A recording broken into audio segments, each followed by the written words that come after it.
Super 7, right? Um, I'm just gonna be honest. I think this is probably like the first time on this channel I even mentioned their name. Obviously, I don't really talk about them as much as I kind of want to, if I'm being honest. I've always been kind of interested in checking out some of their products, especially their Ninja Turtle stuff, because honestly, that's where I was first hooked. But I don't know. I mean, obviously with the pretty crazy, insane prices that they put on their figures, and honestly, listen, I'm just gonna say whatever you want about the Marvel Legends Hasbro figures, or their GI Joes, whatever, or with NECA Toys with their weird little inflation thing going on, where now the figures are like $35 or more. Oh no no no no! That has nothing on Super Seven. Super Seven is without a doubt extremely expensive when it comes to their figures, with most of their toys coming up to about $54.99, and we're only talking about just one single figure. And at least, yeah, it comes with a lot of accessories and all that, but wow, they are insanely expensive. So you're probably wondering, right, Josh? Why is it out of all time now all of a sudden you're talking about them, right?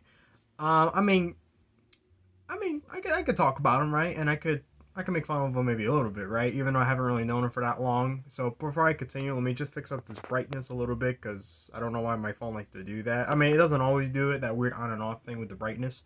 All right, so let's continue, right? So in case you guys don't know who Super 7 is, it's okay. I don't either. I don't. I honestly, I haven't really known much about this company to really warrant making a video about it, if I'm being honest. And as much as I really like some of their figures, it's really hard for me to get like a nice pinpoint on how the figures are without wasting a pretty good chunk of money, because like I said, these figures are mostly famous for their pretty high prices, if I'm being honest. And the whole reason for why I'm making this video is because it's really not any better, if I'm being honest with you. I mean, it has gone significantly worse, especially with what I saw the other day with Wingnut and Screwloose, which I mean, like, okay, fine, we're talking about big characters here, but I'm just saying, obviously, we always try our best to, of course, analyze and sort of understand why some of these companies do what they do. So for Bandai, for an example, it kind of makes sense as to why their SH Monster Ice figures are highly expensive, because obviously the quality of their figures, the way that they look,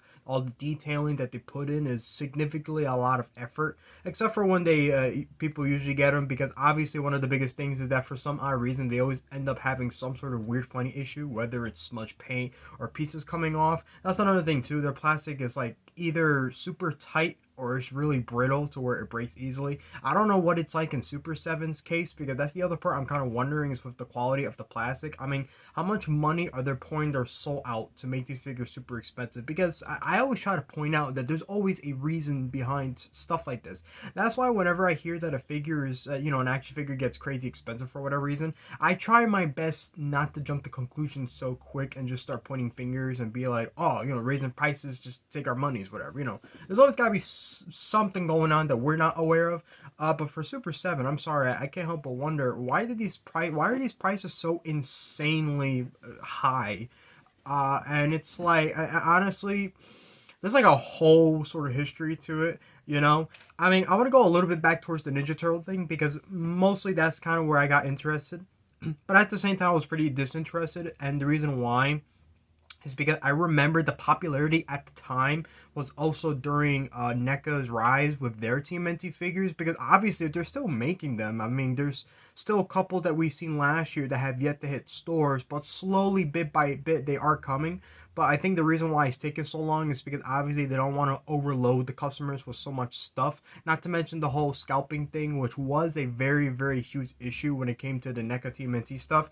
It still is, to an extent, unfortunately, but at least it's not as bad as it used to be. I wish I could say the same for Godzilla and Kong, but we'll get to that in a little bit. I'll speak more on that towards the end of the video, but let's talk about Super 7 real quick, right? Because I remember the first batch of action figures that they were making were obviously like remakes of like the original toys. So you got like, the turtles for an example, and they came with the accessory that the original toys came with, and it was like, that was pretty cool. But for some odd reason, people were making like these comparisons saying that Super 7 was more better than NECA, even though that absolutely makes no sense, because NECA's ways of making their figures is that they are specifically meant to look just like the cartoon counterparts, while Super 7's is specifically meant to look more like the original toys counterparts. So that's something that people gotta understand, but obviously that's in the past. I don't think people think like that no more. I'm just saying, especially since Super 7 definitely tries to go for a more original route with some of their figures, which that you have to give them credit for, is that at least they actually tried to do something interesting with their figures.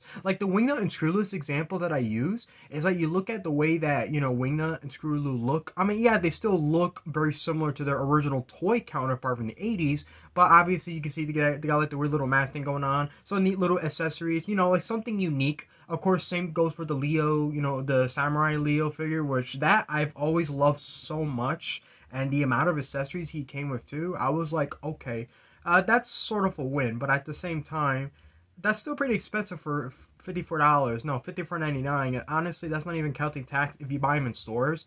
I've kind of sort of seen them in stores, but honestly, not that much. If you guys watch my toy hunts, you'll notice that most of the time I don't really find any. And the only Super 7 figures I find are those very weird tiny ones that always cost like $20 for some reason. And I'm over kind of wondering why? Because I've heard from other collectors, and I don't know if this is true, so don't take my word for it. I would love for somebody in the comment section to please explain to me how this works.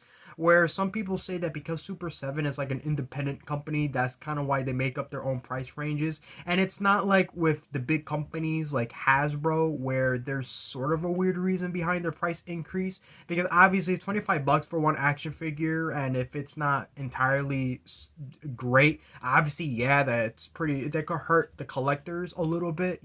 But then of course you gotta think of the rights to the character, and then Disney with their Marvel shiz and all that, the MCU. That's sometimes stuff that you got to think about. Super 7, I'm not exactly sure how. I'm guessing the market that they're sort of going towards is mostly people that are, how do I say it?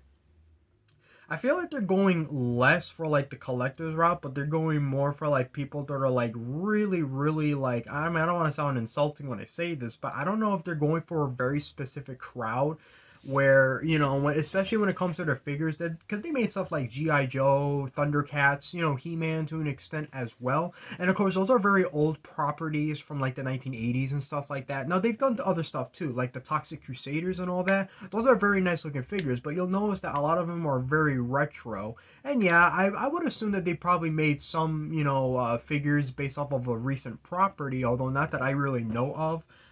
So I don't know if they're kind of trying to bait in on the nostalgia, which it's a little bit hard to say for sure if that's really the big thing, because obviously, yeah, G.I. Joe, for an example, a lot of their figures are based more off the cartoon counterparts, unlike the Hasbro's G.I. Joe figures, where they're kind of meant more to sort of look like a combination of both the cartoon and the original toy line. So I guess for an example, I mean, I got a huge mess here, so I guess I'll use Gung Ho as an example, where this is the classic version where he has his classic colors and all that. But it definitely looks like him, and he even has the tattoo in his chest, and he's nice and buff, and he's really tall. So I don't know. You never know. I mean, it's a possibility, but I can't really say for sure if that's sort of what they're going for. But with Super 7 trying to be more like trying to match up more of the art and the aesthetic of the original cartoon, while Hasbro, like I just said, they kind of go for a little bit of a mix of both, but trying to do their own original thing.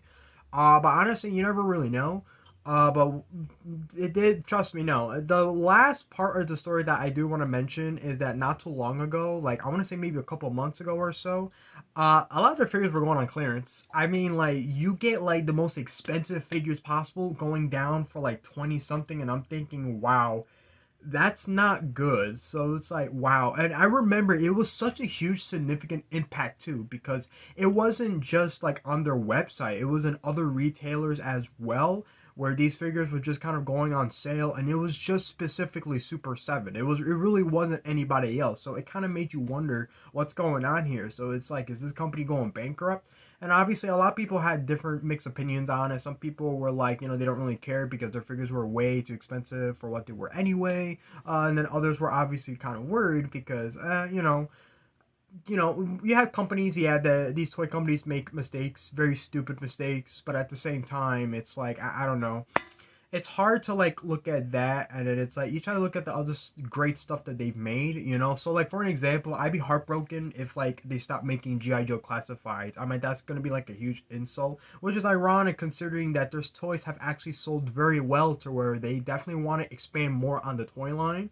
So that's great, but I'll get more into that in a little bit because the reason why I mentioned that it's because well 2024 has been a very, very weird year for toy collectors as a whole and even the toy companies. So like I said, Super 7, they're still making these figures and of course they got some new ones going on coming out, but pretty expensive. I mean, I've seen their Godzilla ones. They look real nice, but I don't know if I really want to buy them for that kind of price. I don't even know where you can really buy them to begin with. I'm assuming you would probably have to shop on their website better because hell no, are you gonna go on other retailer sites like Walmart or even eBay, Amazon? Who knows? You know, collectors are gonna raise the prices out of those. So hey, you never know. So Super 7, yeah, very nice looking figures, but I think they're very pricey. So I don't know. I mean, maybe one day I'll collect them. The turtle one specifically though, I don't know about anybody else, but like wow, I don't know. I would definitely like to dive more into why the hell it's so expensive. Like what's the story and history behind this company because I'm just so interested, but at the same time I'm kind of not. So if you guys want me to cover more Super 7 stuff, hey, that'd be great. I don't mind. Back to the whole collectors thing though. 2024 has been pretty weird, right? I mean, so far it's like, where do we even start? I mean, Super 7, Super 7, Super 7. We just leave it like that. But like NECA Toys, they're releasing some of their newer figures, but they're doing it a lot more slowly, probably because of the holidays and all that. Hasbro, unfortunately, are not super lucky because obviously they had to like let go of like more than 1,000 employees before the holidays, and they're still making figures, and we're still expecting a hash stream with a hash whatever the stream where they reveal new stuff. So obviously they haven't been affected that badly, but at the same time their financials hasn't really been all that great. I haven't looked into it, so I can't say for sure what's happening. I'm just kind of reporting of what's going on as of now. But what's oddly is that their Transformers figures have actually sold a pretty penny, so they're actually getting a lot of success from that. Which I'm not a Transformers fan, so I don't know how true that is. But GI Joe, obviously, their toy line art is like continues to be a banger for sure. I love their classified stuff, and I really do hope that they definitely expand a lot more on it. And they did talk about it not too long ago in an interview with I think it was Dan Who, if I remember. And I think that was his name. I'm not sure. Listen, I'm on here all the time, so please forgive me. And they talk about how they definitely want to expand more, especially with introducing vehicles and hopefully sets. That yeah, yes, please. And of course, as for Marvel Legends, we'll find out soon enough. So Godzilla X Kong, on the other hand, honestly, I shouldn't even call it that because apparently you're not supposed to pronounce the X. Their toys are so amazing, but like they are extremely hard to find. I don't understand why, and it's like it's the scalping situation all over again. Although it's not as bad or as atrocious as it was before, meaning you might be lucky to still find the figures for a decent price. So hopefully it won't be super bad, but only time will tell. So you know what? That's it. That's my toy news for today. As for tomorrow, it either might be a toy hunt or another gameplay, maybe both. I'm not too sure exactly. I'm still trying to settle, fix some stuff, go over some things. Not too long ago, I did say that I've been dealing with some issues. Nothing really bad, although it is a little personal to where I can't explain it now, or even if I do explain it now, it won't really make sense until like maybe like in a month later or two. I'll just leave it at that. That's also probably why you keep seeing my GI Joe stuff knocked over. So I'm sorry. But the toy reviews are on the way because I finally got going with my first one with Gyudon. Uh, I was still I was a little wasn't my best obviously, but we tried, so it's all good. You know what I mean? So we got it. We're getting there. Rough start, but you know what? I think we're right on the ball, and I'm definitely where I want to be with the channel. So I think that's important. So until then, thank you guys for watching. I'll see you guys next time. Peace.